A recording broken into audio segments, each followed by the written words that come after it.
It's early 2017, get hype! Too hype. Playing a fighting game without knowing the frame data is kinda like sitting in an exam without doing any revision. I mean, you could do it, but you'll more than likely fail. The answers lie in the frame data. In Street Fighter V, there are visible tells and sounds that let you know, hey, this is clearly punishable. For example, when you block Ryu's sweep, he staggers a little, kinda letting you know that you should be punishing this every single time. With much less moves in a 2D fighting game, you can easily mic-ross it and get away from ever using any frame data and still do relatively well. But in Tekken, with so many moves available to you, you're really doing yourself a disservice if you don't at least learn the basic frames for your characters. At the time of making this video, there are two really good ways to check the frame data for Tekken 7. The website RB Norway and the app T7 Chicken. In my honest opinion, the app is amazing. It's a really great tool to learn the frame data quickly for any character in the game. You can even separate moves by low, mids or highs and even by the frames. I highly recommend this app if you're picking up this game and trying to learn about frame data for Tekken 7. It's important to know that there is an exception to almost every rule in Tekken, but a general rule of thumb is everything from -10 onwards is punishable. For most characters, a -10 punish starts with a jab, so it's easy to find your character's answer for this. It's a good idea to go into practice mode and test what your character can do and how safe the move is. Now, you can be an absolute lab monster about this and test everything in the game, but not everyone, including myself, has the willpower to actually do this. I mean, games are supposed to be fun, right? Who wants to study math? When looking at frame data, you might not know exactly what you're looking at and what all these numbers mean, so let's take a look. Frame data shows you the move in question, whether the move hits high, medium or low, and also the damage. But the most important parts are the frames on startup, which is how long it takes the move to hit after you've pressed the button, and the frames on block, which are how negative you are after the move has been blocked. It's a little tricky to explain to new players, so here are a few terms to help you understand the data for frames on block a little better. If you've ever watched a Tekken match with commentary, you may have heard something along the lines of, okay. Goes for it, -14 on the robot uppercut.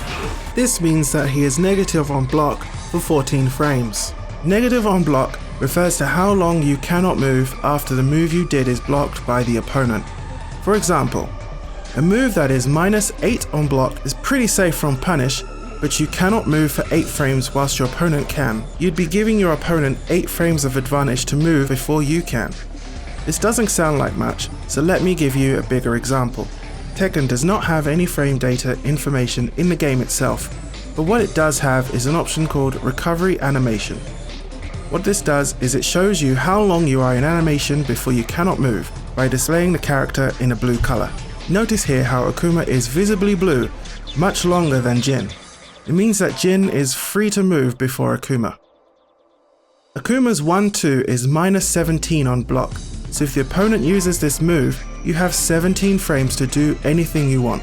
You'd want to find your character's most damage in punish, and this is generally where that combo you practice comes in. As mentioned before, any move you do that is -10 and upwards can be punished by almost everyone. You should really be careful about when you use certain moves because the opponent is able to actually hit you and you can do nothing to stop it. Moves that are less than -10 for the most part are completely safe. That's because nobody really has any moves which are less than -10, apart from backturned, which are -8. But you generally won't be in that position. A move which looks punishable on paper could actually be safe because of how far they push your character back so that your character can't actually reach them to punish. Moves that are positive on block mean that you can move that many frames before your opponent. These moves are generally pretty slow, so you cannot simply spam them and keep the advantage. Moves that are safe on block and positive on block are generally used together to make frame traps, which is a more advanced topic that I won't cover until a later video. So when looking at frame data, it's important to look at the numbers to get an idea of how your character works. The key word is idea, because there are a lot of things that frame data simply cannot tell you, like how much pushback the move has, if it leaves the opponent standing, crouching or on the ground, where it leaves you, etc. These are things you can only learn in practice mode and real matches. As mentioned before, there are exceptions to every rule, and an important exception are crush properties of certain moves in Tekken. A move that high crushes is a move that will beat another move that has a high precision property, like a jab, and a low crush move will beat a low usually by jumping over it and hitting the opponent. This concept kind of throws frames on their head because a move that looks slow on paper could potentially be good because of how it operates in a real match. One of the biggest offenders for crushes is Lars and his up forward 3.